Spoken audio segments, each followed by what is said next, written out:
Bulgarian split squats, also known as rear foot elevated split squats, is an exercise that a lot of people love to hate. But it doesn't have to be that way. So let me show you a couple different variations and setups that you can do for the Bulgarian split squat, so that way it's more comfortable for you to do. Let's get into it. When I ask people that don't like this exercise, it usually comes down to one thing. It doesn't feel comfortable for them. So we want to find a way that you can do this and it doesn't feel awkward on your ankles or your foot.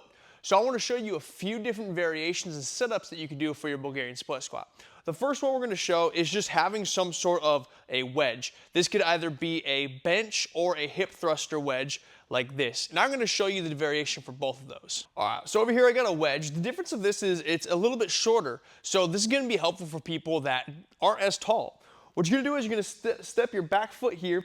What I like to do is I like to have my foot flexed. All right, back foot is against this. From here I can drop down and you can see that the front of my ankle just folds over the front of the lip of this pad. That's kind of where we want our foot to live, all right? Now, the positives of this setup is that at any time I can take my foot off. So if I lose balance and I get wobbly, I can bring my foot off very, very easily, all right? And because it's a little bit smaller, it's gonna decrease the range of motion, making it easier for beginners. But again, the trade-off is it does require some flexibility in the front of your ankle.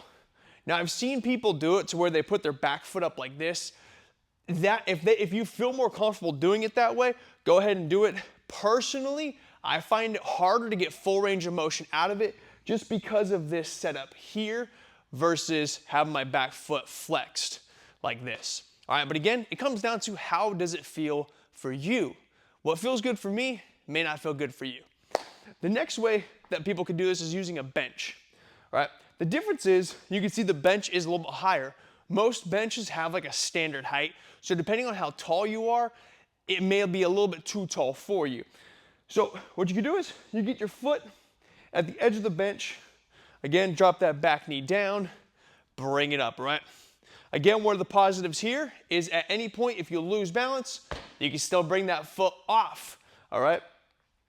The negative thing is it still requires some of that ankle flexibility for you to have. What I have found helpful is if you actually put your foot in the crook, this area right here, kind of where the seat and the back of the bench meet up, if you put your foot back there, it can help out a little bit with stability.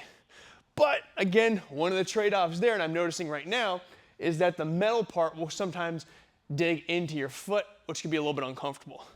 Part of this is, again, this is a challenging exercise. It's hard enough itself.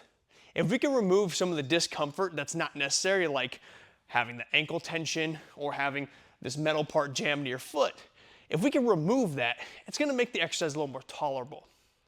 So those are two different setups that are gonna be helpful for people that aren't as tall and don't have as much stability, all right? Now, if this is an exercise that's tough for you, I would suggest grabbing onto some sort of support, or actually, better yet, if you don't have the stability, if you can't be here, then you're not ready for this exercise yet. This is an advanced exercise. Let me show you two different variations that you could do for the Bulgarian split squat setup. Another setup that we have is putting a barbell onto a power rack and adjusting the height of it. Now, the downfall is, for instance, this power rack, it doesn't go any lower than this, so I can't get my bar any lower than this. So for somebody that's a little bit shorter, they might have a difficult time going full range of motion at this height. So you're also gonna want a bar pad. You're definitely gonna need a bar pad for this one. So here's what we're gonna do. You place your back foot on there, boom. You're gonna place your, the front of your ankle right there on top of the bar pad. From there, whoop, find your stability. Drop that knee to the floor. Once you're in the position, you can get your front leg forward, make sure your torso's tall, and we can bring it all the way up and down.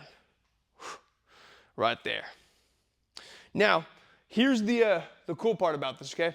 The positive part is that we don't need as much flexibility in our ankle because now that we're here, our ankle can kind of roll around the bar instead of it being on top of a bench on a flat surface. So this takes away the feeling of our ankle. All right. The negative part about this is, depending on the setup, this bar might roll back and forward, which can kind of mess with the movement of it. It also, just because of how it is, you can also easily take the foot out to play if you lose balance.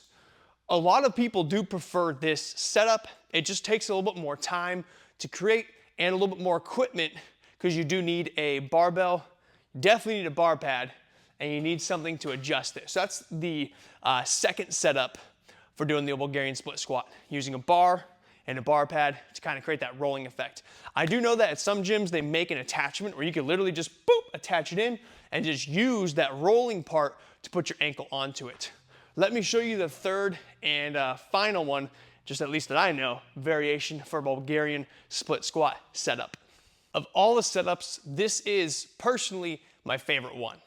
And we need a suspension trainer of some kind, whether that is a TRX straps, jungle gym, myocore, gymnastic rings, or a bucket attached to a strap. Ideally, we want to put it so it's about knee height, so that way when we put our foot in, we can put our foot in here, boom, into the strap, and we're good to go.